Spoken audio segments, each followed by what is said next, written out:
Well, thank you very much, Ken, and it's a pleasure to be here today for the official launch of the OECD Services Trade Restrictiveness Index.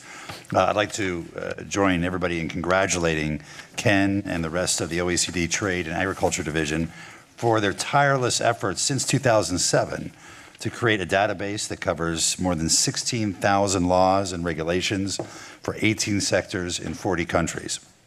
The United States is currently participating and playing a leading role in a negotiation to open up the world services market, and the index is a key tool that will not only support that negotiation, but will support future opening of the global services market.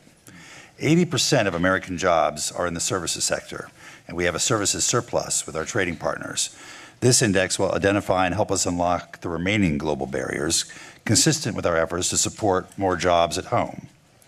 It's important to note that the index includes data from key non-OECD countries, including Brazil, China, India, Indonesia, and South Africa. Each of these countries have rapidly growing and evolving economies, and we expect them to become increasingly important parts of the international services market. We're pleased to note that 5 non-OECD countries have already expressed an interest in becoming index participants, and we look forward to discussing their participation in the work program going forward. As noted in the STRI policy brief, services account for 80% of employment and 75% of GDP in OECD countries, and between 40 and 70% on both those accounts in major emerging economies. We also know that services trade accounts for nearly half of all value-added exports, including over 30% of total value-added in manufacturing goods. The 18 sectors examined in this work so far capture the most important value chain sectors, including distribution, logistics, finance, communication, and other business and professional sectors. And the index will only be strengthened through the addition of additional sectors and subsectors in the future.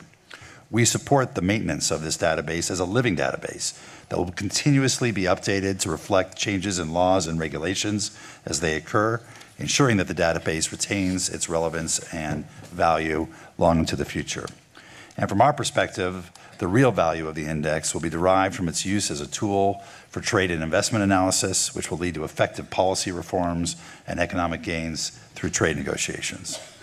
Through the development of quantitative measurements, we will now have a new capability to undertake the kind of analytical work in services that's been done for many years in the goods trade and meld that work together to obtain additional insights. We certainly have our work cut out for us if we're to eliminate barriers in trade to services, and we look forward to working through TISA and our bilateral and regional engagements to open up services trade.